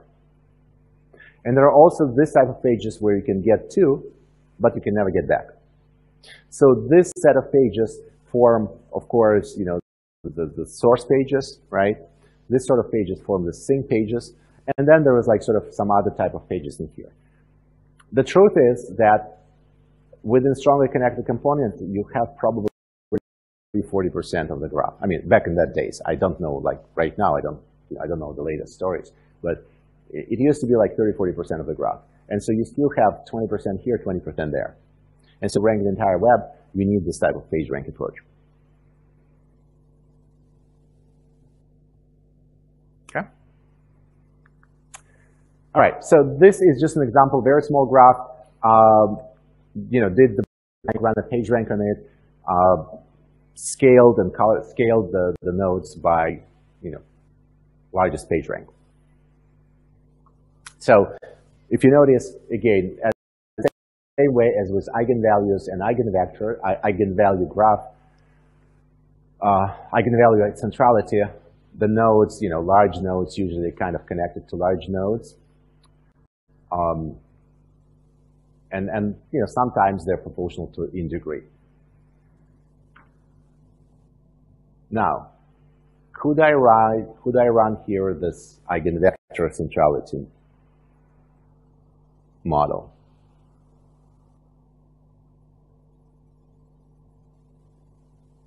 That's not a trick question. That is just sort of, can I take this eigenvector centrality we talked in the previous lecture and run it on this graph?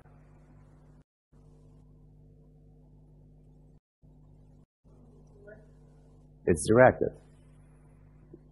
You cannot do it because it's directed graph. Remember the whole story. If it were undirected graph, you wouldn't need all those PageRank, random walks, all these things.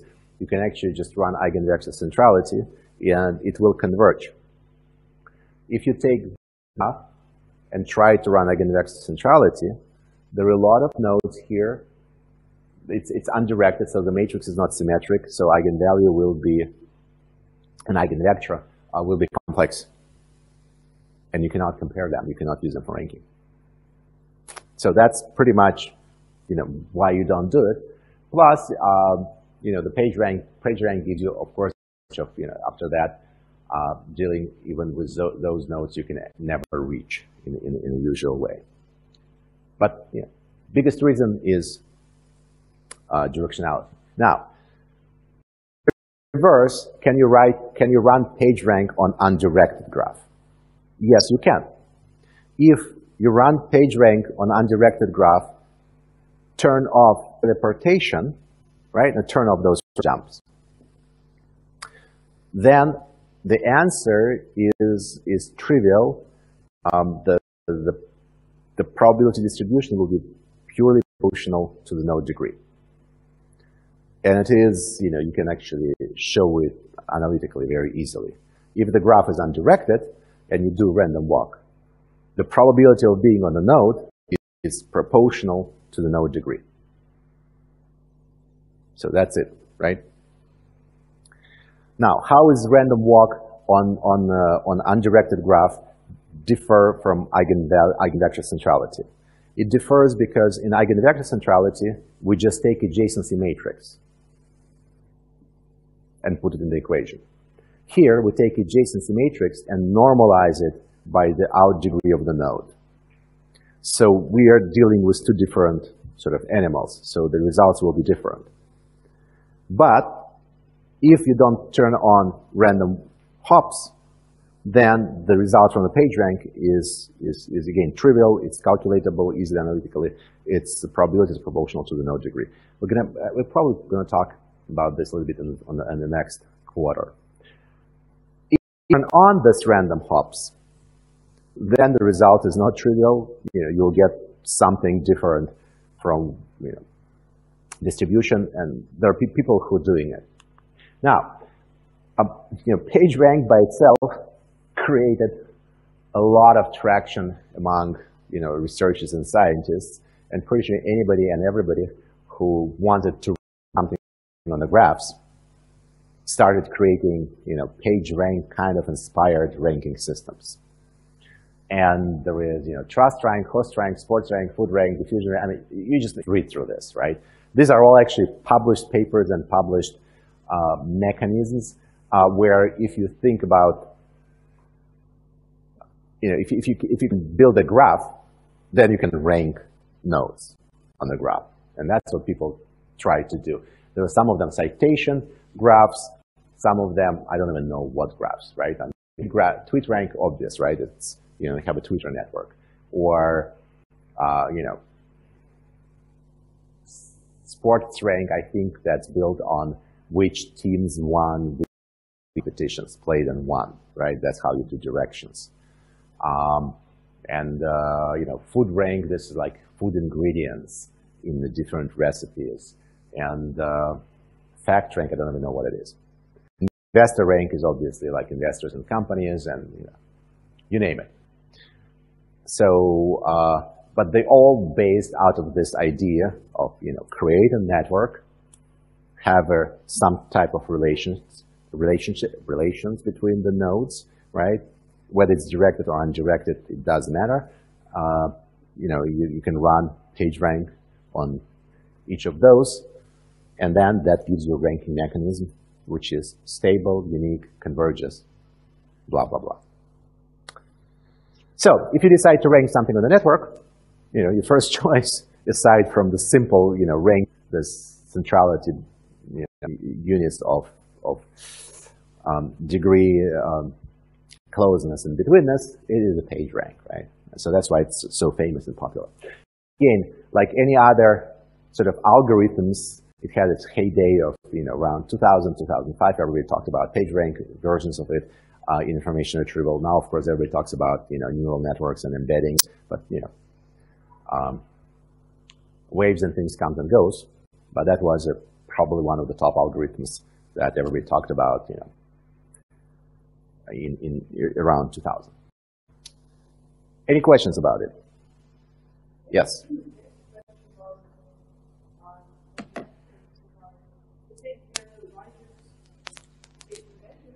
Mm-hmm. Why? I mean, I know it's something that the selected markers always have possibly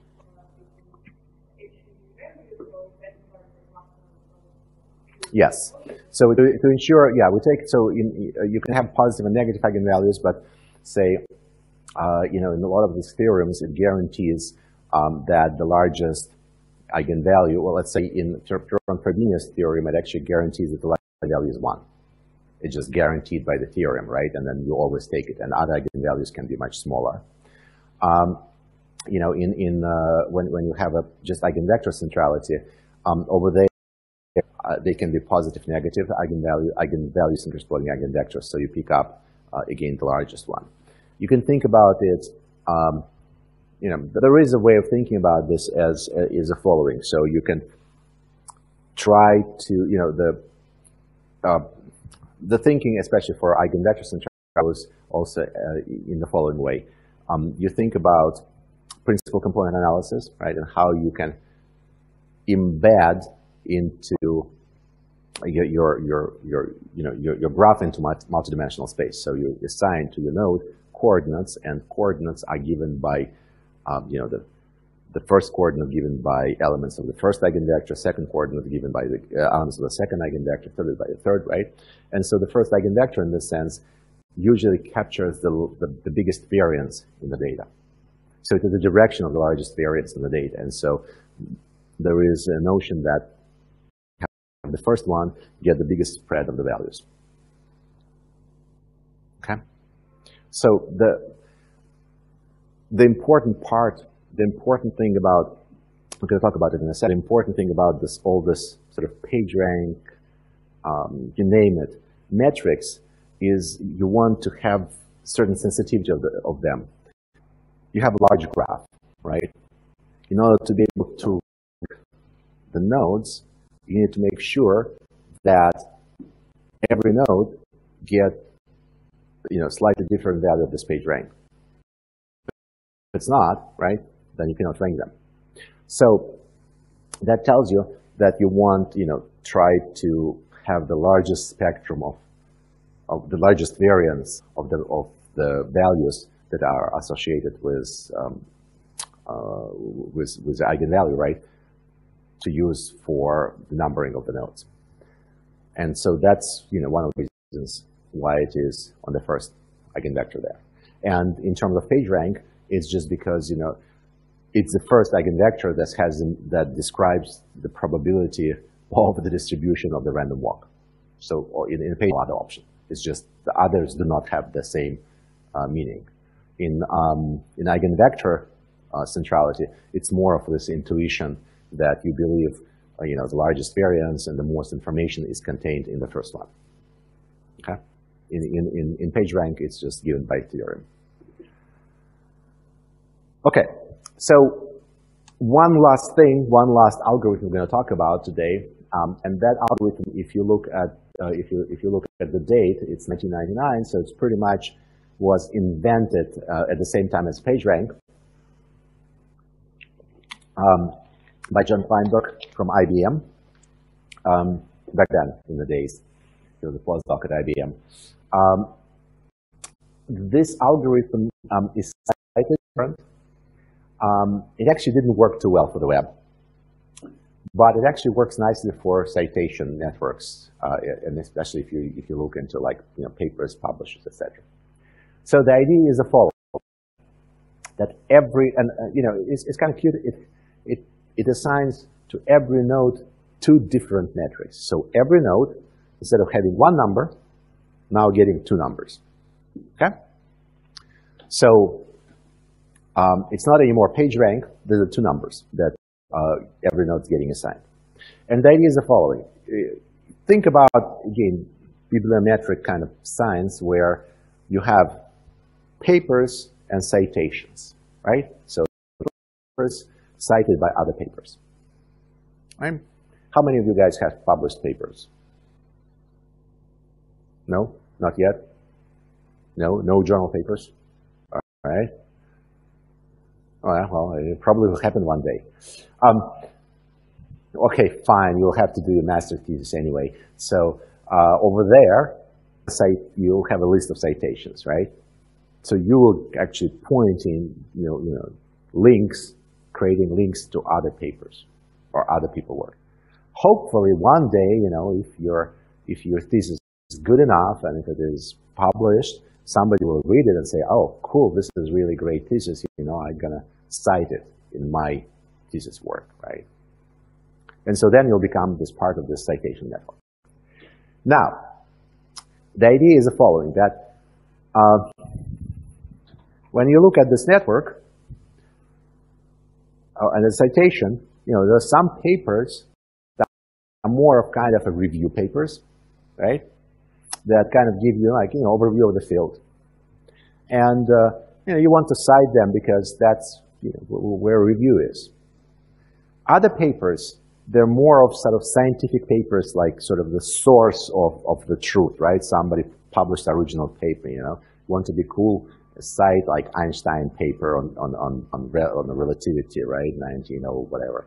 So, to the fundamental papers. So there is like more of papers that are authority on subject. Then there are more of like reviewers, papers who review things. Now, if you actually publishing if you were publishing today, you would realize that now there is pretty much every magazine, every journal, and every conference requires from every paper like a short, well, sometimes short, sometimes long,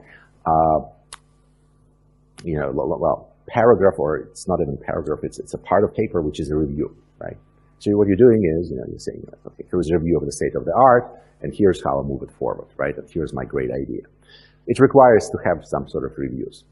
And so, on top of like having pure review papers, even, your authoritative papers where you create some new stuff, they also contain some reviews, right? Some level of reviews. So, bottom line, from here there's the idea of an algorithm. If you have so the paper assigned two metrics. It's called hubs and authorities. Authorities means, you're a good sort of subject expert and other people point to you as to the authority. And hub is from the point of view of, okay, you're like a review thing, right? You have a lot of links pointing to places and people point to. And so the idea is that you kind of try to reinforce, so every node gets those two metrics, and you try to mutually reinforce them. And the idea is that good authorities, so good papers who are good on the subject matter papers, they're referenced by good reviews, by good hubs. And on the other hand, if you are writing an authoritative paper, you also want to refer to things, and you refer to those hubs, good reviews, to point to like state of the art. Okay? So this sort of mutual, again, it's again the story of like sort of closed loops and mutual enforcement. But here we try to go like after two different things. One, your level of sort of authoritativeness, and level of hubness, or what they call like hubs and authorities. Right? Make sense? Sort of, kind of. So what you can try to do is you can try to do this, and you can do it like in a very, very simple mathematical form. You think about two scores, A and A. So everything gets those two scores, the level of authoritativeness and the level of hubness. And then, you increase your authority level through that hub score, and you increase your hub score, authorities that points to you. Okay? You just sort of put this logic that way. Again, if I write it in a vector format, it's just merely like this PageRank vector. This is a vector, which is authority score. Every node has a score, right? It's a vector of nodes. Every node has a score. This is your matrix, and this is H score, which is a hubness score. And hubness score is connected to this authority score, and we have coefficients here, alpha and beta, the same way as we had before when we talked about eigenvectors, because otherwise the thing was can grow. Now, to solve this, this is a matrix equation, this is a matrix equation. To solve this, what you do, you plug, for example, H here, or you plug A here, doesn't matter, and you can actually you can get to eigenvalue problem, that one eigenvalue problem for authorities, eigenvalue problem for hub score. Now, this is actually insanely important because if you notice, I have not mentioned, we talked about it's a directive, right? But I have not mentioned any problems with, sync nodes or source nodes or anything we tried to fought with when we reinvented Pagerank. Why? See what I'm saying, right? Remember, I spent like an hour right now telling you that if you have directed graph, there are problems with the approach. You need to fix it. You need to add this, random jumps. Then it will be strongly connected. Blah blah blah blah blah blah blah. I'm not using that logic here. Why?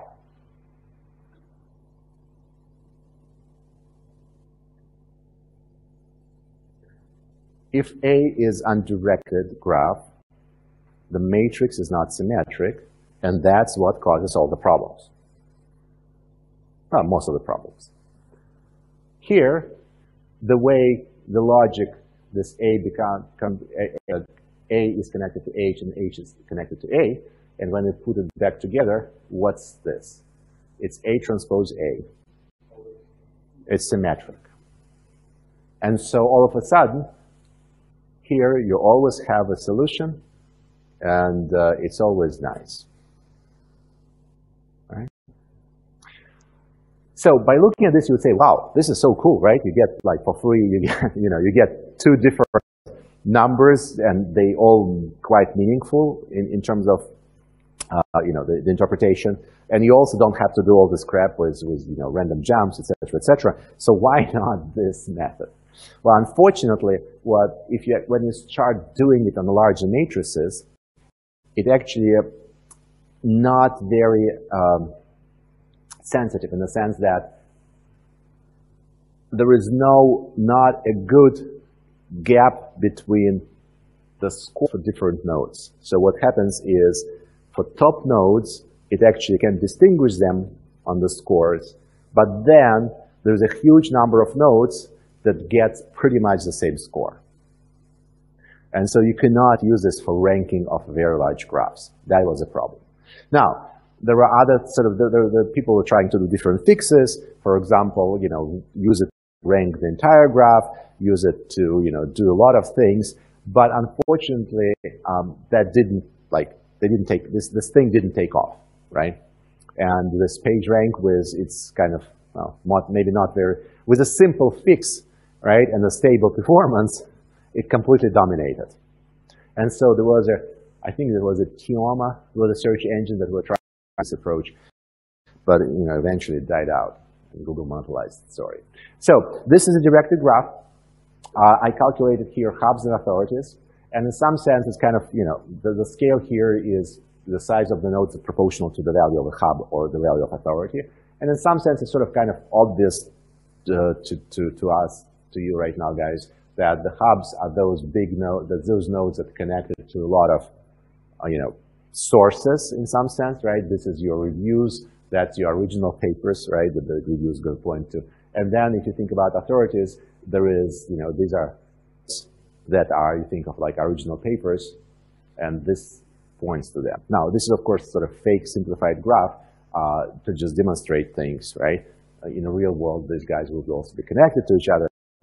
I just wanted to show you explicitly that those two metrics on the same graph gives different results that can be interpretable, right? So this is authorities